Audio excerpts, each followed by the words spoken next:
Assalamualaikum warahmatullahi wabarakatuh. Bismillahirrahmanirrahim. Alhamdulillahi rabbil alamin. Wassalatu wassalamu ala asyrafil anbiya'i wal mursalin wa ala alihi wa ashabihi ajma'in. Kita mulakan ijtima' ilmu kita dengan membaca umul kitab Al-Fatihah.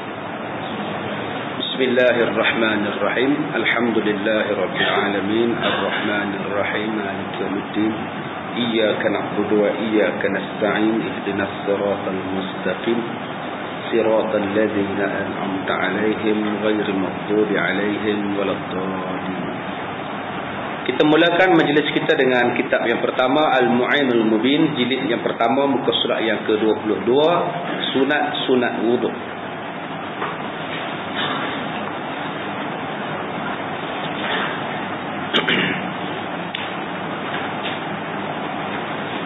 Sunat wuduk yang pertama, membaca bismillah pada permulaan mengambil wuduk. Seperti mana sabda Nabi sallallahu alaihi wasallam, tawadda'u bismillah, mulakan wuduk dengan membaca bismillah. Berwuduklah kamu dengan membaca bismillah. Bismillah bukannya wajib, bukan rukun di dalam wuduk. Dia adalah sunat. Kenapa bismillah cuma sunat, tidak jadi rukun? Sebab kadang-kadang kita terpaksa mengambil wuduk pada tempat yang tidak dibenarkan membaca bismillah. Seperti dalam tandas kita. Tandas kita tu dilarang baca bismillah, dilarang menyebut kalimah Allah, dilarang membawa tulisan-tulisan yang ada ayat Quran, kalimah Allah, haram dibawa. Di baju kita ke, di topi kita ke, di dompet kita ke. Kadang kita tak perasan dalam dompet kita tu ada ayat Quran, ada tulis bismillah ke dalam dompet kita, kita masuk dalam tandas kita bawa. Kadang-kadang dalam handphone kita. Kalau dalam handphone tu tak dituliskan di hadapan handphone kita tu, tak jadi hal.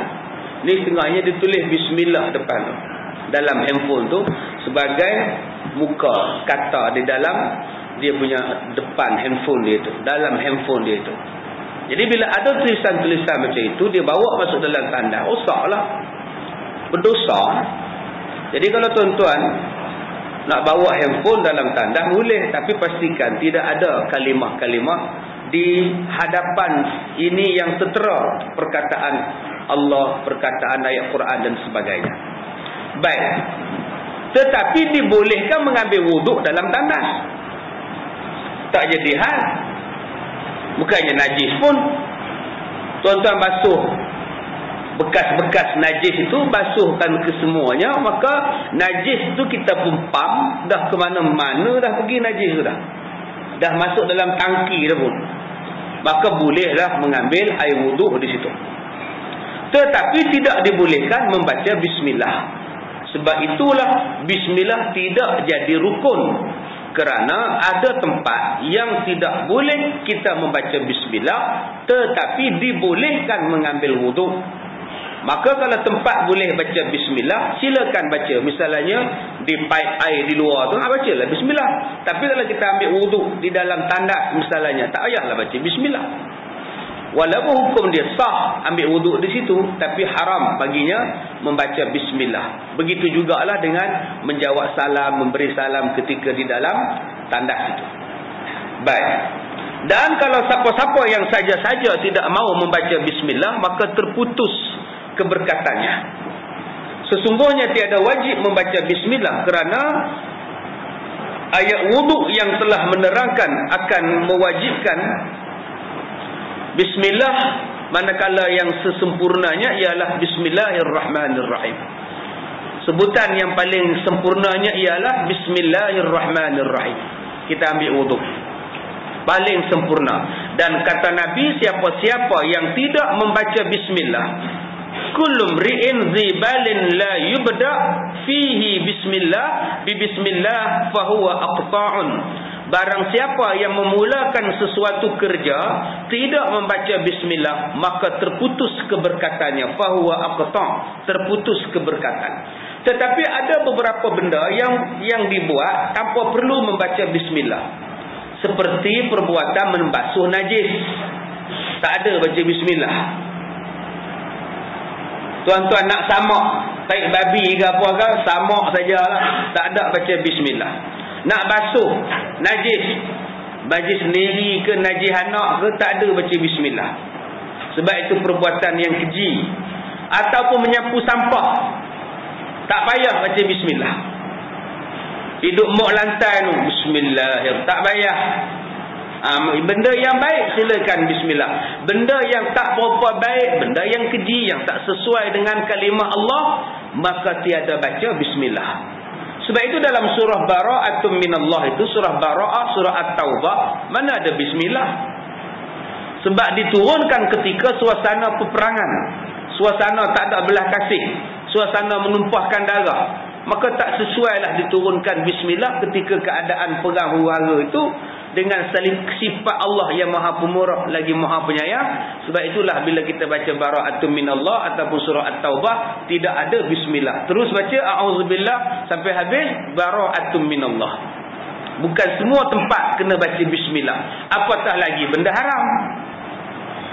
Jatuh berdosa pula baca bismillah. Dengan nama Allah yang maha pemurah dibacanya bismillah, tikam nombor ekor 2244. Lagilah berdosa. Dengan bismillahirrahmanirrahim dicurinya harta benda orang. Dengan baca bismillahirrahmanirrahim dipecah masuk rumah orang. Dahlah pecah masuk tu haram. Baca bismillah bukan pada tempatnya juga jatuh kepada haram. Sepertilah bomo-bomo, guna tanah kubur, guna batu nisan dalam berubat, guna darah, guna ayam, guna darah ayam, guna tanah kubur, guna batu, kain nisan, kain kapat, guna benda yang syirik, tapi baca bismillah, maka tetap hukumnya berdosa. Dan tidak jadi halal dengan sebab baca bismillah. Walaupun baca bismillah tetap jadi haram perubatan-perubatan yang bercanggah dengan hukum syarak dan syariat tadi. Baik, itu yang pertama, membaca bismillah. Yang kedua, membasuh kedua-dua tapak tangan sehingga pergelangan tangan sebelum berkumur. Ini adalah sunat yang kedua. Sebelum kita basuh muka, sebelum kita berniat, sebelum kita berkumur, basuh tangan itu. Jadi tuan tu guna basuhnya. Sama ada tangan kita kotor ke tak kotor ke, sunat dibasuh tangan. Yang ketiga, sunat berkumur-kumur. Ittibak. Sunat berkumur-kumur. Ittibak tu apa? Sebab Nabi buat. Kerana ittibak, maksudnya kerana Nabi buat. Sunat berkumur-kumur kerana Nabi buat. Bukan setakat bersugi, berkumur-kumur Nabi buat. Apa makna berkumur-kumur?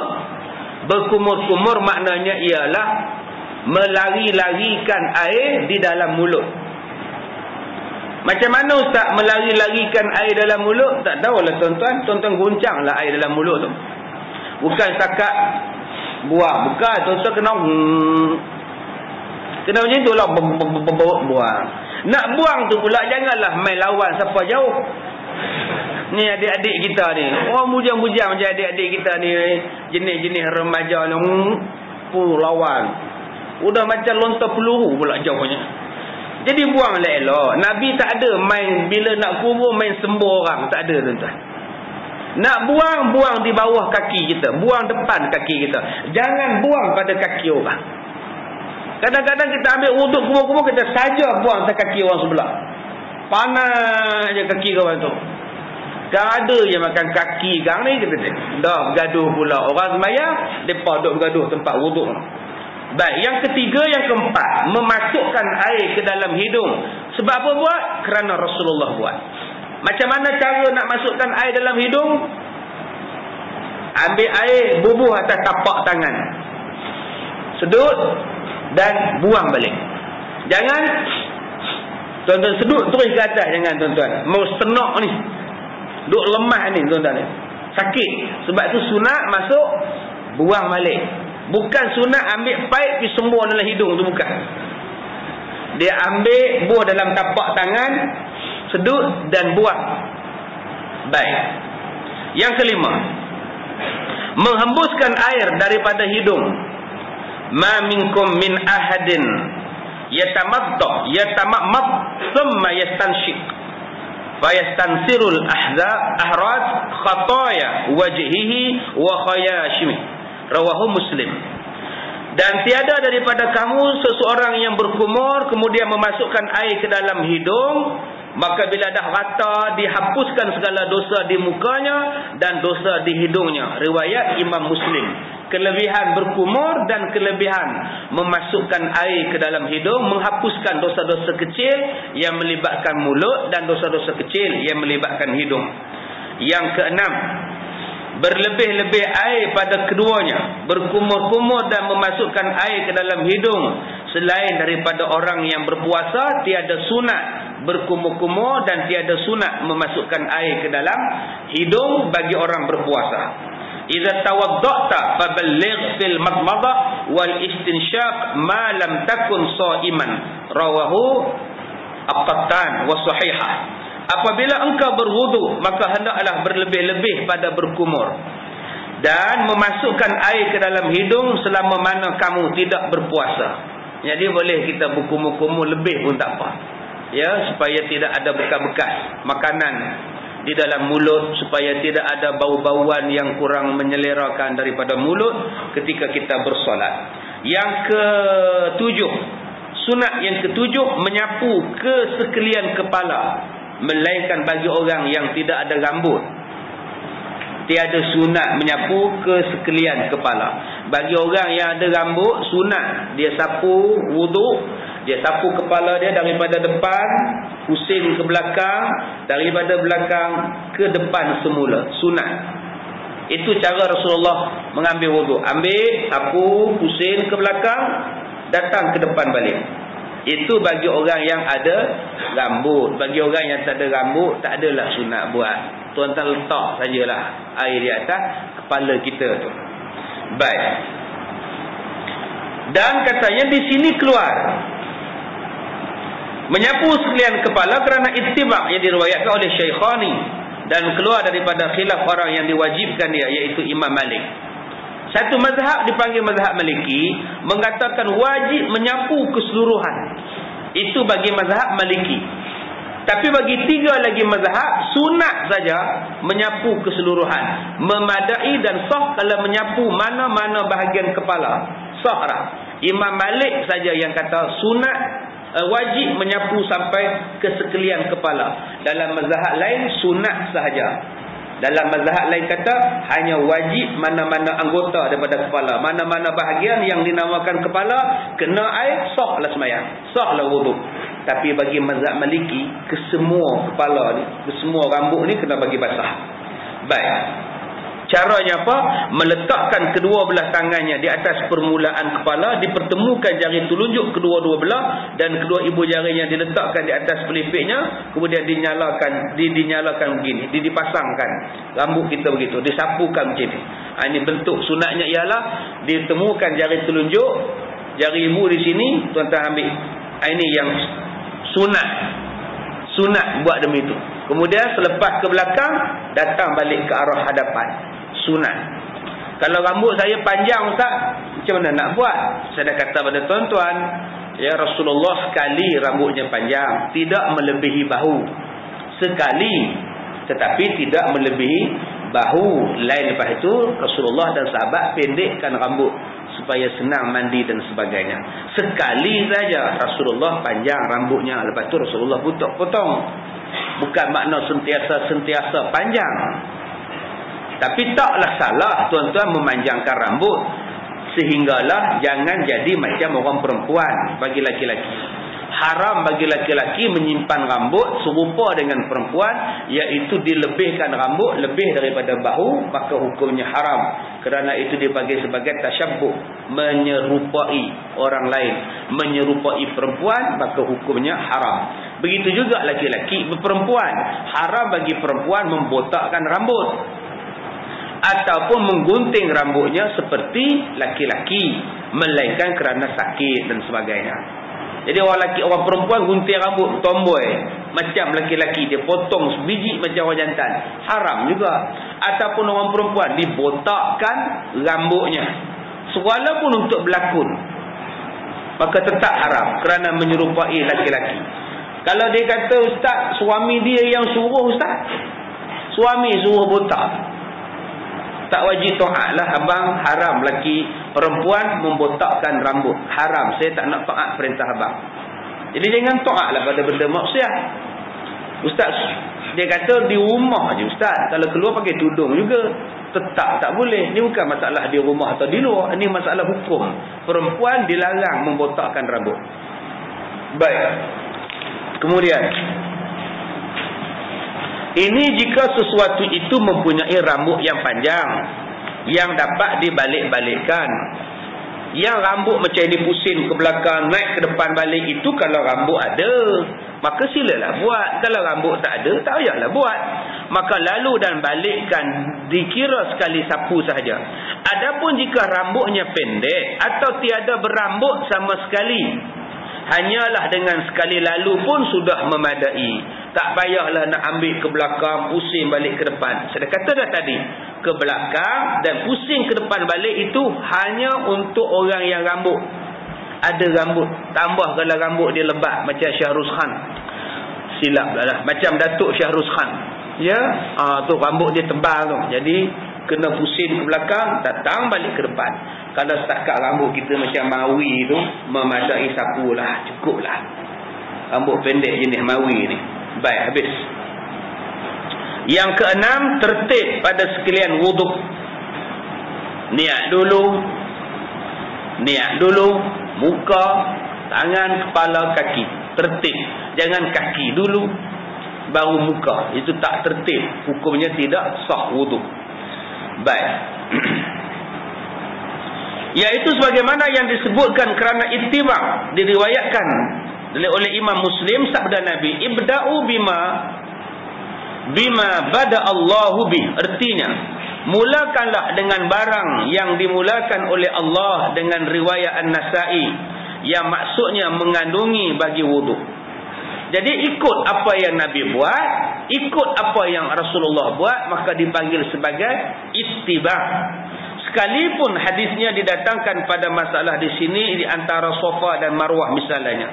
Kerana kaedah al-ibrah bi umumil lafzi la bi khususis sabab. Artinya adalah yang dimaksudkan ia dengan umum lafaz, bukan dengan ketentuan sebab. Daripada kaedah di situ disebut tentang kaedah Safa dan Marwah. Tertib, mulakan daripada Safa berakhir dengan Marwah. Ya, itu dipanggil sebagai tertib. Jangan Marwah pergi ke Safa misalnya. Maka kaedah tertib pada masa sa'i Safa ke Marwah itulah dibawa dalam semua ibadat. Mesti ada tertib. Dimulakan dengan Safa, dihabiskan dengan Marwah.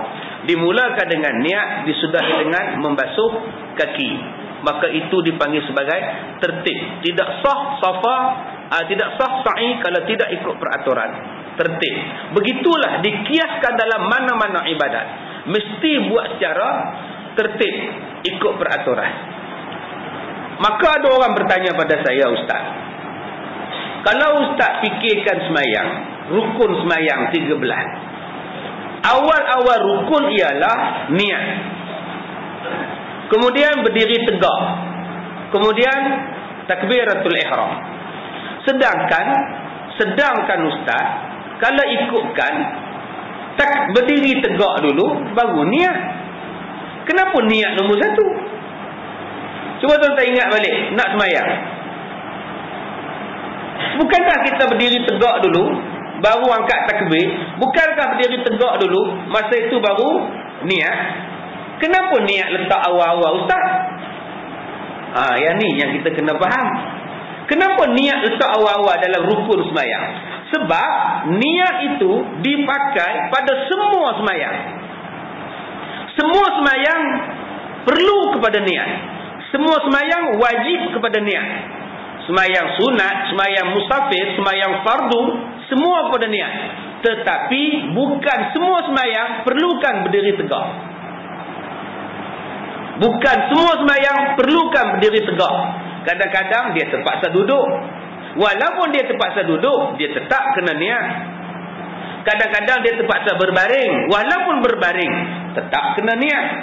Kadang-kadang naik kenderaan, naik unta, naik kereta, dia nak sembahyang sunat, dia tak boleh berdiri tegak. Dia tetap kena niat walaupun tak boleh berdiri tegak. Sebab itu niat adalah satu rukun yang sangat penting dalam semua jenis sembahyang. Sebab itulah niat diletakkan sebagai rukun nombor satu. Serupalah dengan kiblat dan waktu. Mana yang lebih besar? Sembahyang dalam waktu atau sembahyang menghadap kiblat? Mana lebih besar?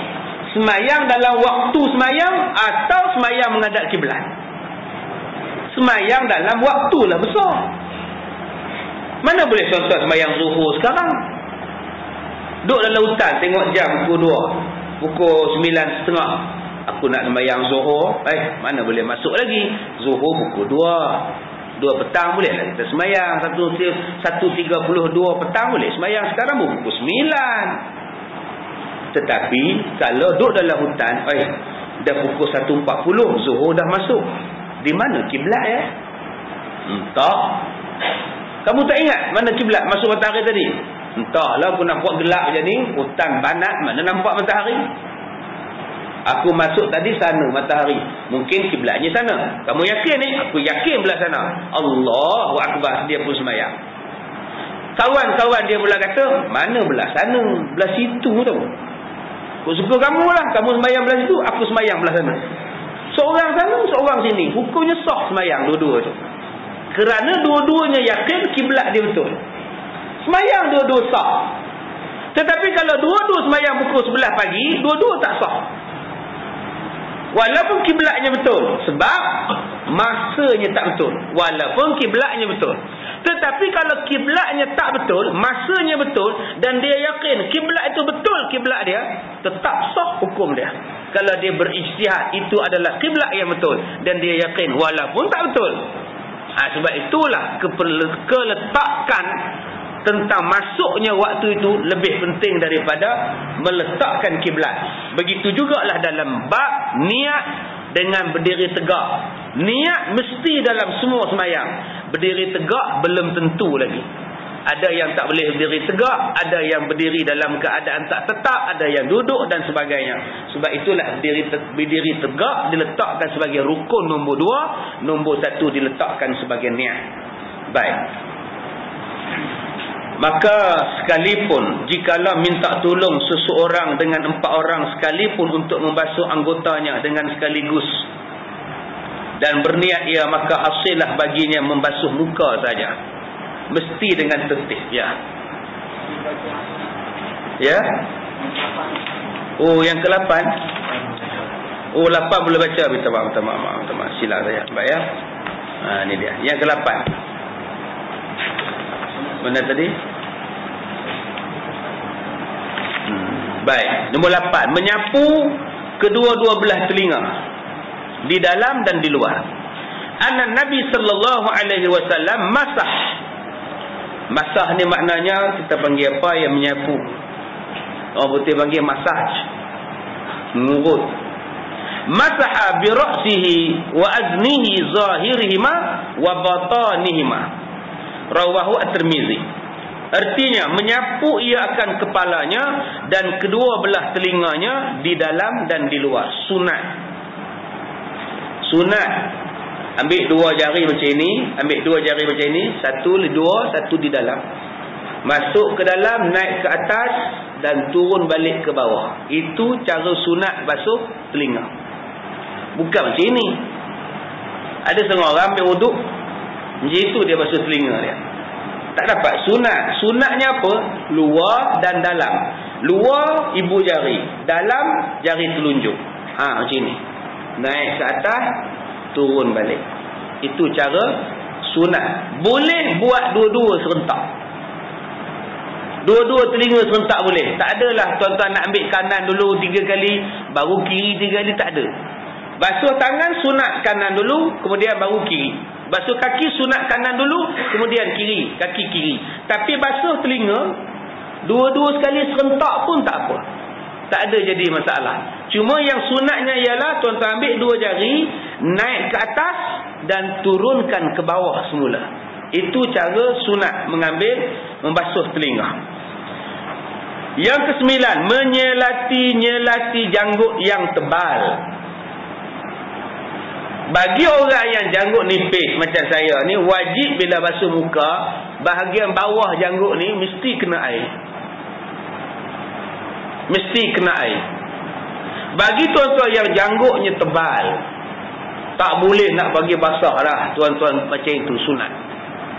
Memang janggut jenis tebal, panjang jela janggut ni, nama pun tok janggut.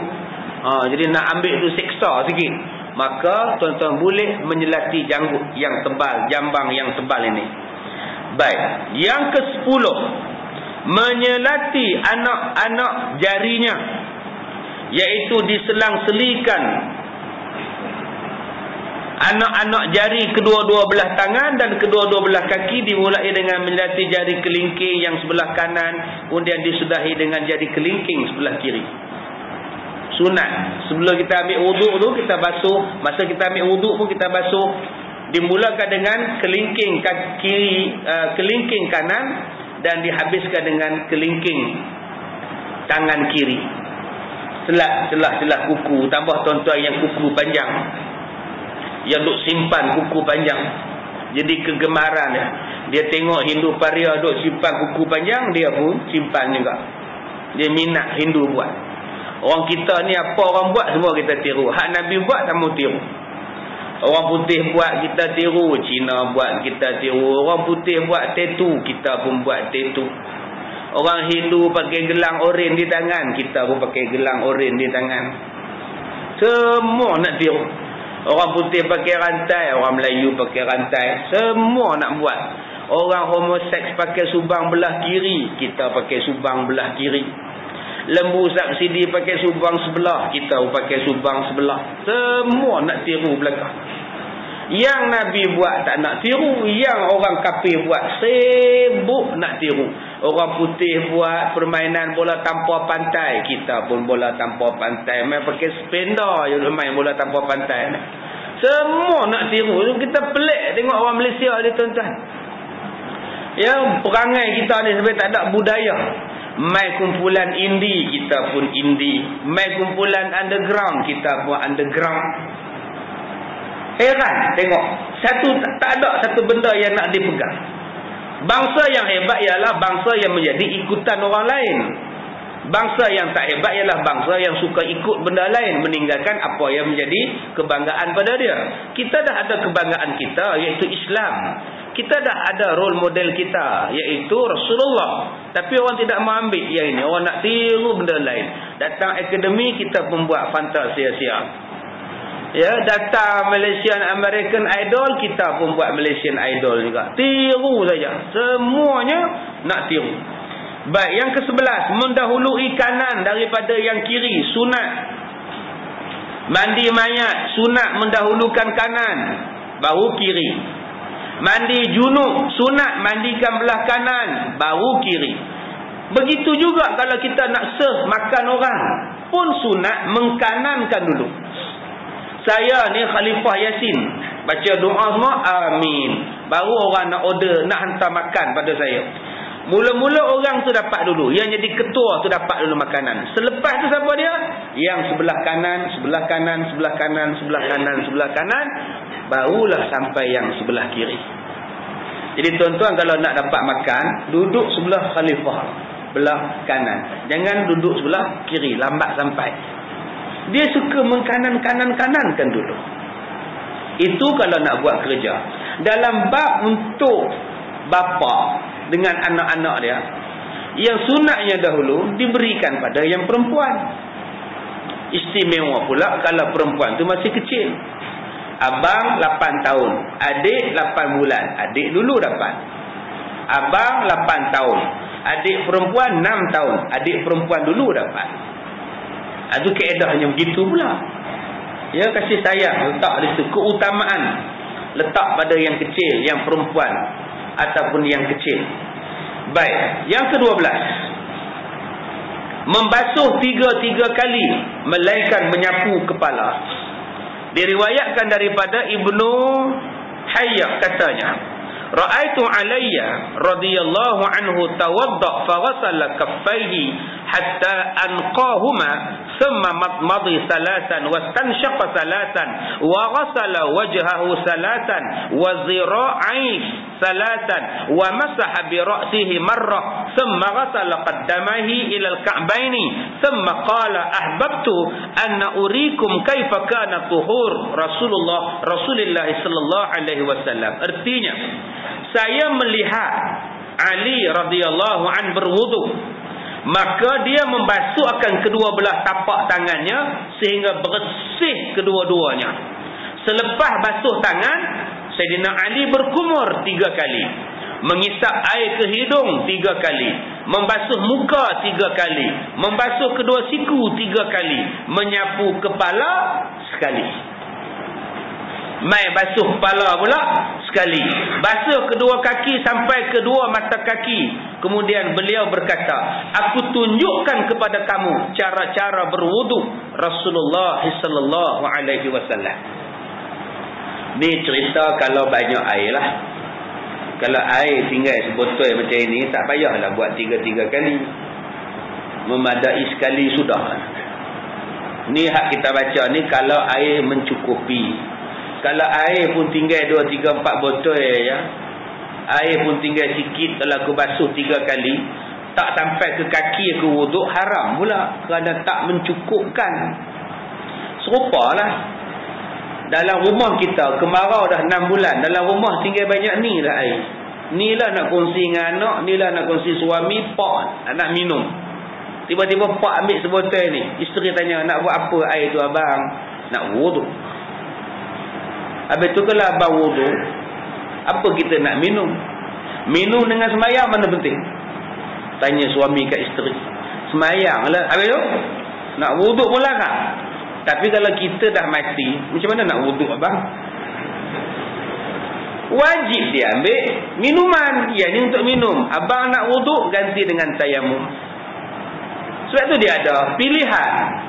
Jangan tak kira lah aku nak ambil wuduk juga, jatuh berdosa pula hamba Allah tu. Sebab tidak menyelamatkan nyawa. Menyelamatkan nyawa tak ada ganti. Mana ada ganti untuk nyawa? Tapi wuduk boleh ganti dengan tayamum. Masalah dia, ustaz, nak tayamum apa? Tanah pun tak ada, ustaz. Kamu ni duduk di mana? Tanah tak ada ni. Kamu duduk di mana? Takkan tanah tak ada? Tanah ada, ustaz. Tapi saya duduk tingkat atas, tingkat bawah nu darurah perang. Kalau saya turun saya kena tembak. Macam mana, ustaz? Dalam rumah kan ada pasu bunga.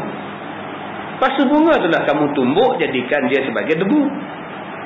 Pasu bunga kan buat pada tanah. Apa masalah? Ambil pasu bunga tu, buatlah. Apa masalah dia? Masalah saya, ustaz, pasu bunga tak ada. Labu sayung, takkan labu sayung tak ada. Mesti ada. Saya, ustaz, duduk di Kuala Lumpur, bukan di sayung. Yelah, banyak cakap. Kalau tak ada, telefon saya. Ya, nah. Cakap sekarang pun tak guna. Kita kata A, dia kata B. Kita kata B, dia kata C. Kalau kamu menghadapi situasi begitu, telefon saya. Macam dululah orang tanya, dia kata, ustaz, air mani ni najis tak? Tak. Oh, kalau gitu, ustaz, bolehlah ambil wuduk dengan air mani, ustaz? Saya kata, tak apalah, kumpulkan dulu 2 kolah air mani, lepas tu baru telefon saya. Ya, dia faham macam-macam. Setengah orang dia bukan nak mengaji, dia nak test ustaz itu. Dia nak test ustazah. Baik, kemudian peringatan. Ada kalanya dikehendaki pula meninggalkan membuat 3 kali. Ada kalanya kena tinggal, jangan buat 3. Sudah terangkan tadi dah, kerana air tak cukup dan sebagainya. Contohnya, masa bila yang kita kata tak payah wuduk 3 kali, di masa bila? Disebabkan suntuk masa. Dah lewat dah habis dah waktu ni. Yang dia dengan siap kumur lah. Masa lagi 5 minit nak habis ni. Sekarang 7:20 malam. Maghrib 7:32. 7:30. Lagi 5 minit lagi. 5 minit kamu nak ambil wuduk. 5 minit kamu nak ambil sembahyang. Kamu nak naik tangga lagi berapa minit? Dia pula siap dengan kumuk. Masuk air ke hidung. Teringat Ustaz Kazim ajak. Tarik, buang-buang. Lama-lama habis di situ wuduk dia. Tak sempat sembahyang pun. Maka orang macam ni jatuh haram dia pula dia buat. Kerana melambat-lambatkan. Sekarang kamu ambil aja yang rukun, sembahyang. Macam ni Ustaz. Saya dah sembahyang. Allahu Akbar. Bismillahirrahmanirrahim. Saya dah baca Fatihah dah Ustaz. Sembahyang asar. Tiba-tiba orang azan maghrib Ustaz. Adakah saya dapat sembahyang asar? Jawapannya tak dapat. Tapi saya takbir dan niat dan baca Fatihah dalam waktu maghrib Ustaz. Dalam waktu asar Ustaz. Saya tak sempat je. Tak dapat. Tuan dikira dapat bila tuan-tuan angkat takbir. Allahu Akbar. Baca Fatihah. Kemudian rukuk. Kemudian i'tidal. Kemudian sujud. Kemudian duduk. Kemudian sujud. Sujud kali kedua. Orang azan maghrib. Baru dapat 1 rakaat. Dan baru dapat sembahyang asar. Dan tidak dikira meninggalkan asar. Tetapi kalau sedang rukuk rakaat yang pertama. Orang azan maghrib. Tuan telah dikira meninggalkan sembahyang asar. Wajib diqadak lagi. Walaupun tuan-tuan niat di dalam waktu asar. Tetapi tak dapat 1 rakaat. Apakah dikira mendapat 1 rakaat? Dikira mendapat 1 rakaat ialah sempurna sujud. Daripada Fatihah, sempurna sujud itu dikira 1 rakaat. Elok nak turun sujud orang azan maghrib. Tak dapat 1 rakaat. Maka tak dapatlah sembahyang asar tuan-tuan.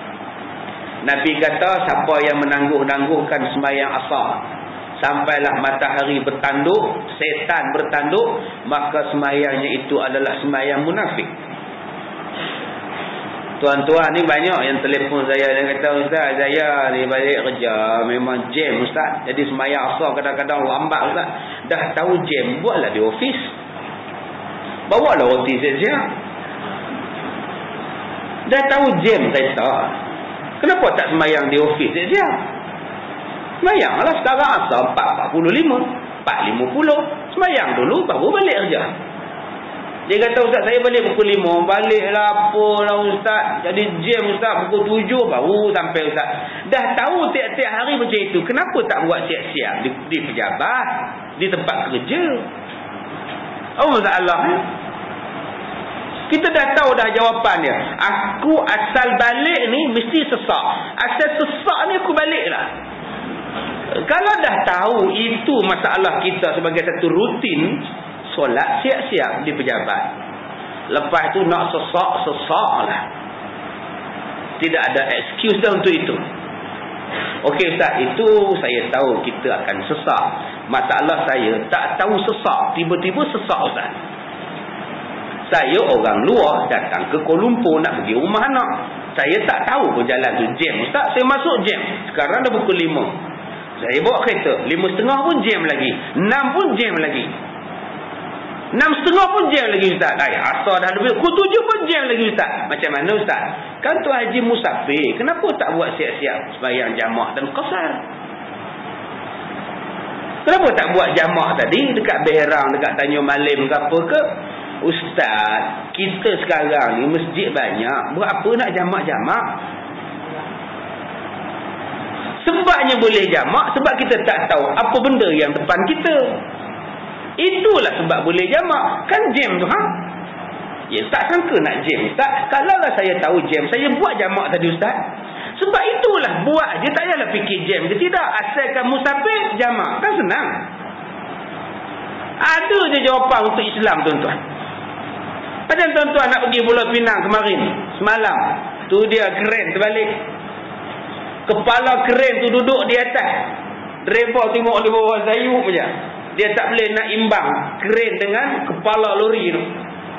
Jam 8 jam tuan-tuan. Berpuluh-puluh ribu, beribu kereta. Saya pergi ceramah di Pulau Pinang hari Sabtu kemarin, hari Jumaat. Hari Khamis, minta maaf. Hari Khamis saya pergi ceramah di Pulau Pinang. Jam ni sampai ke sini ni, ke seberang. Bukan seminit, bukan 1 jam, 8 jam tuan-tuan nak tunggu keren tu elok. Sebab itu Islam suruh kita buat jamak. Kita dah sebagai musafir. Apa nak berlaku ke, kita jamak siap-siap. Lepas tu nak keren nak terbalik ke, jam ke, lantaklah aku dah semayang. Tak ada dah alasan untuk kita. Tuhan dah bagi tahu dah segala sesuatu yang akan menyenangkan kita. Baik. Dengan sekira-kira kalau seseorang itu menyibukkan dengannya, nescaya luput waktunya. Maka dengan sebab itu haram pula membuat 3 kali. Duk sibuk ambil wuduk 3 kali sampai terlepas semayang. Habis waktu semayang, jatuh berdosa. Serupalah kita main semayang. Bila kita datang semayang, Tok Imam tu dah baca Qul Huwallah. Tiadalah sunat pada kita Allahu Akbar kabira walhamd sampai terlepas bacaan Fatihah. Tiada sunat dah baca doa iftitah, terus saja baca Fatihah. Yang kita duk sibuk iftitah tu pasal apa? Dia sunat. Sekarang ni kita nak ambil rakaat dengan Tok Imam, terus baca Fatihah. Dengarlah Allahu Akbar kabira walhamd. Allah, Tok Imam rukuk dah. Dah Fatihah tak sempat buat.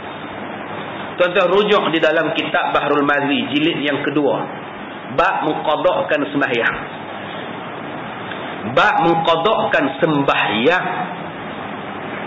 Imam Syafi'i kata apa? Qadak. Yang pertama, qadak sembahyang. Tak payah sebut tarikh nak qadak. Saja aku qadak sembahyang subuh yang 24 bulan 2 kerana Allah Ta'ala. Jangan. Tak payahlah tuan-tuan sebut tarikh bila, pukul berapa punya qadak, tak payah. Tuan-tuan qadak je. Yang kedua, sunat qadak tu apa? Sunat qadak tu apa? Yang mana dulu tinggalkan? Zuhur. Zuhur buat dulu. Lepas tu asar, lepas tu maghrib. Ikut aturan di dalam buat qadak. Yang ketiga, yang selalu menjadi masalah pada tuan-tuan. Ustaz, saya ada lagi semayang qadak, tetapi saya nak semayang sunat. Adakah saya nak buat semayang sunat ataupun terus sahaja buat qadak? Sebab ada ustaz mengatakan bahawa haram buat semayang sunat jika masih ada qadak yang belum dibuat. Tuan-tuan buka dalam Bahrul Mazi jilid yang kedua, bab qadak semayang. Imam Syafi'i mengatakan bahawa haram mengerjakan semayang sunat jika masih ada lagi qadak yang belum diperbuat. Maka wajib dibuat qadak dan tinggalkan semayang sunat ba'diyah, qabliyah, ratibah, rawatib dan sebagainya. Buat yang qadak dulu. Ada tuan-tuan dalam kitab. Ya, dalam sebut di situ tentang masalah mana nak buat dulu, nak qadak ke nak buat sunat.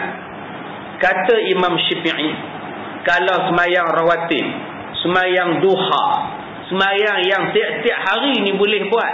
Kalau ada benda qadak, wajib didahulukan qadak dan haram dibuatkan yang sunat-sunat yang hak biasa dibuat.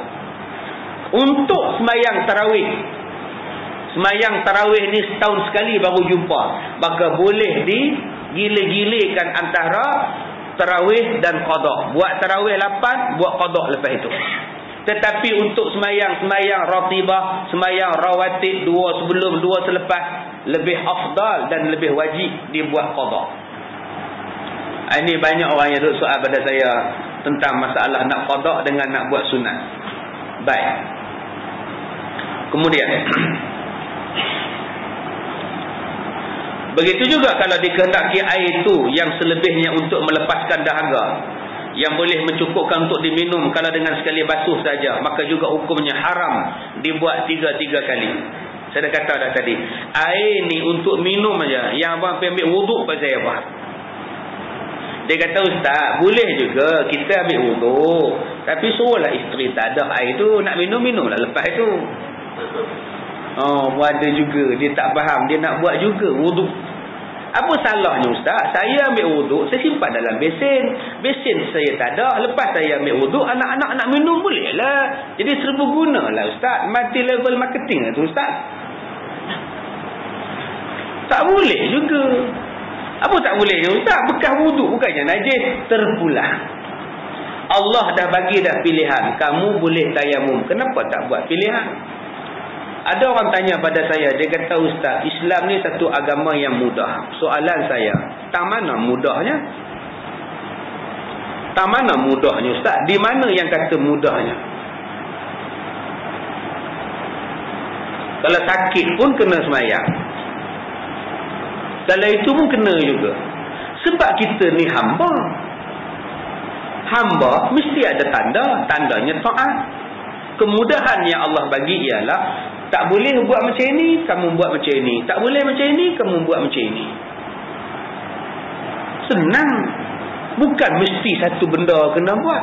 Saya sakit lah ustaz, saya tak boleh puasa. Kalau gitu buka. Nanti kalau dah sihat, qada. Memang tak sihat dah ustaz, sampai bila-bila sakit macam ini. Bayar fidyah.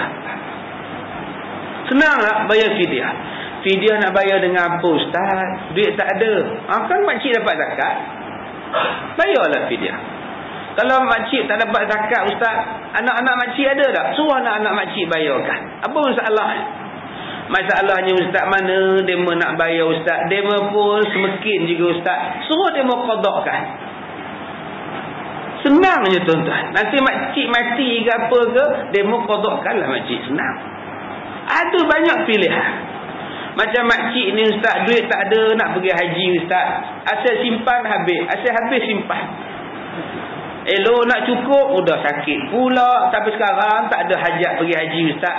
Tak apalah makcik, makcik dah dapat pahala niat. Bukan makcik tak nak pergi langsung. Nak pergi, tapi duit tak ada. Tak wajib pun pada makcik. Tapi yelah, tak seronok lah tak buat haji ustaz. Kan makcik dah beranak 8 kali. Sekali makcik bersalin itu, pahalanya macam haji dan umrah. Sekarang anak makji 8. Makji dah dapat 8 pahala haji. Kan untung. Oh kalau gitu makji nak beranak lagi lah ustaz. Buatlah supaya dapat. Tuhan bagi pilihan ni banyak. Cuma kita tak mau ambil kepahaman tentang pilihan tu. Tuan-tuan kata, saya ni ustaz rugi ustaz, pahala tak ada, anak saya tak ada ustaz, tak boleh lah dapat pahala bela anak.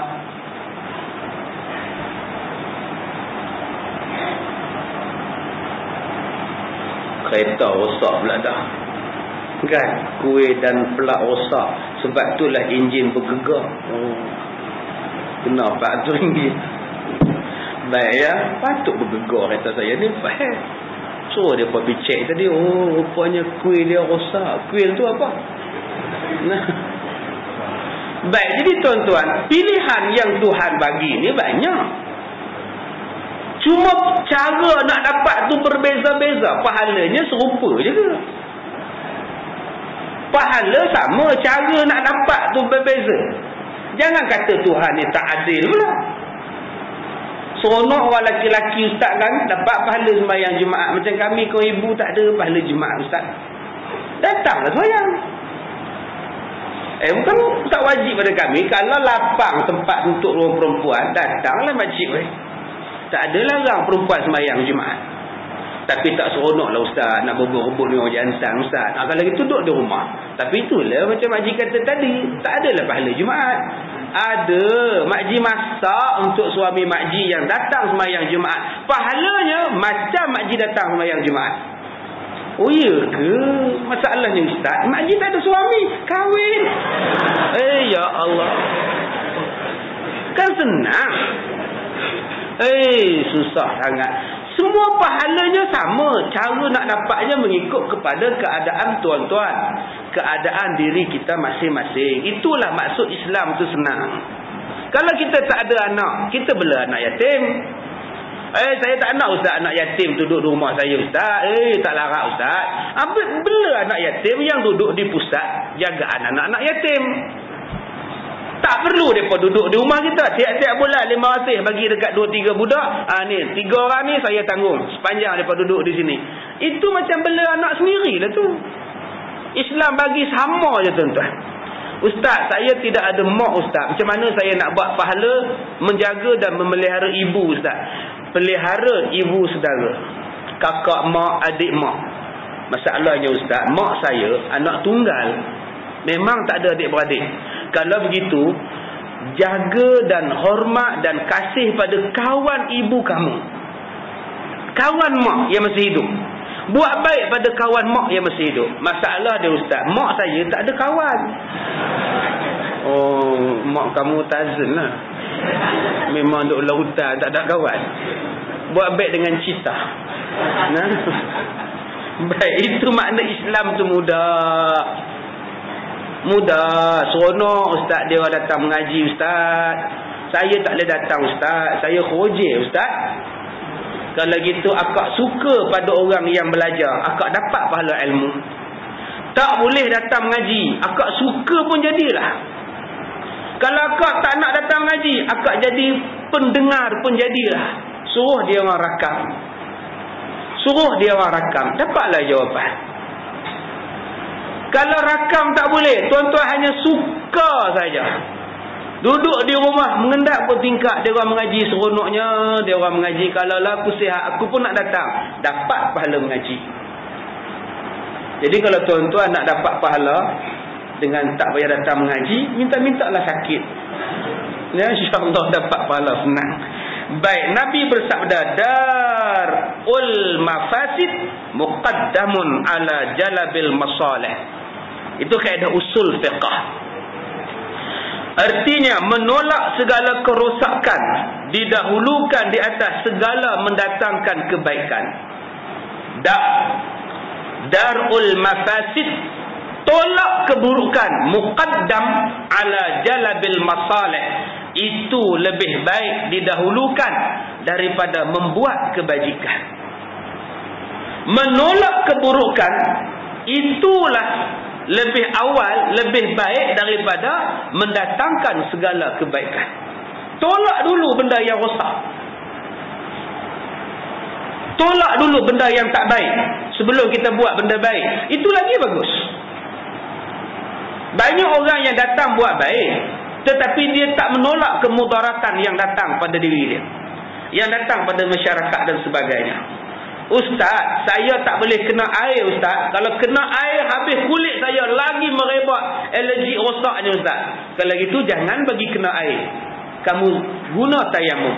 Walaupun berwuduk itu bagus, tetapi mengelakkan daripada air ni menjangkitkan kulat pada tangan, tak payahlah berwuduk, pi tayamum. Tapi ustaz, biarlah sakit pun sakit ustaz, janji saya dapat pahala. Salah. Saya ni ustaz, doktor kata jangan kena air ustaz. Kalau kena air lagi teruk penyakit kulit saya ustaz. Lantaklah cakap doktor ustaz, saya nak dapat pahala wuduk je juga. Salah. Elakkan mudarat. Nanti tangan kamu kena potong, habis tangan kamu tak ada. Sekarang tak payahlah kamu berwuduk dengan air, pergi ganti tayamum. Kalau tayamum pun tak boleh kena juga, tak payah tayamum, semayang aja. Mengelakkan mudarat lebih baik daripada nak membuat kebajikan. Itu yang lebih diutamakan. Itu dipanggil sebagai usul fiqh. Usul fiqh. Jangan terus nak buat pahala sampai mudarat dilanggar. Salah perbuatan demikian. Baik. Macam tuan-tuan lah pergi belah, pergi buang selaput mata. Doktor kata makcik dah buang selaput ni, jangan tunduk lama-lama, jangan bongkok lama-lama, jangan tengok matahari lama-lama, kena pakai spek hitam walaupun malam. Ada orang dia tak puas kalau dia tak sujud, dia nak sujud juga. Tak puas ustaz. Baru 2 hari ustaz, doktor kata jangan tunduk, takut terkeluar mata tu ustaz. Kira kan doktor lah untuk dia lah ustaz. Makcik tak puas, hati dia tunduk juga tuan-tuan.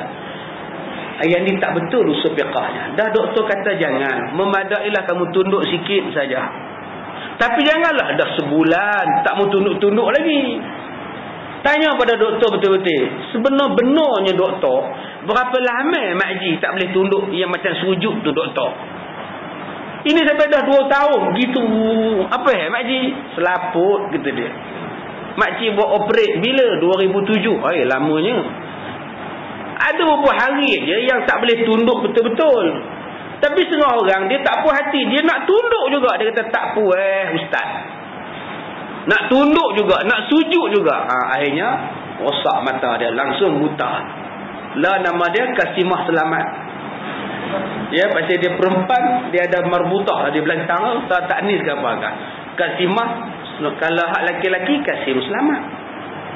Jadi tuan-tuan, Islam adalah agama yang mudah. Dia bagi kaedah. Semua ada kaedah. Tak boleh nak tawaf jalan, kamu tawaf atas kerusi. Tak boleh tawaf atas kerusi, kamu tawaf atas ini, orang duk usung kamu, jalanlah. Apa salah kita tuan-tuan? Tidak ada alasan untuk kita tidak berbuat ibadat. Baik. Yang ke-13, berturut-turut.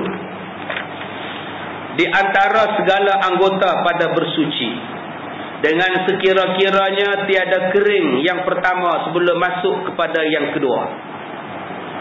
Lepas basuh muka, yang dikatakan berturut-turut basuh tangan tu apa? Air di muka masih ada. Air di muka ni masih ada, baru basuh tangan. Itu maknanya muwalat. Jangan air di muka ni dah kering, baru nak basuh tangan. Jangan air di tangan dah kering, baru nak basuh kaki, baru nak basuh kepala. Itu tidak muwalat, tak dapat sunat. Sunatnya ialah lepas basuh muka, basuh tangan. Lepas tangan, terus kepala. Lepas kepala, terus kaki. Berturut-turut. Jangan lepas basuh muka, menung. Buat apa tu, Mat? Ambil wuduk. Tak habis lagi. Tak ada, baru basuh muka. Menung kejap. Sah. Tapi tak dapat sunat berturut-turut. Baik. Kaedahnya daripada Anas bin Malik radhiyallahu anna rajulan jaa ila Nabi sallallahu alaihi wasallam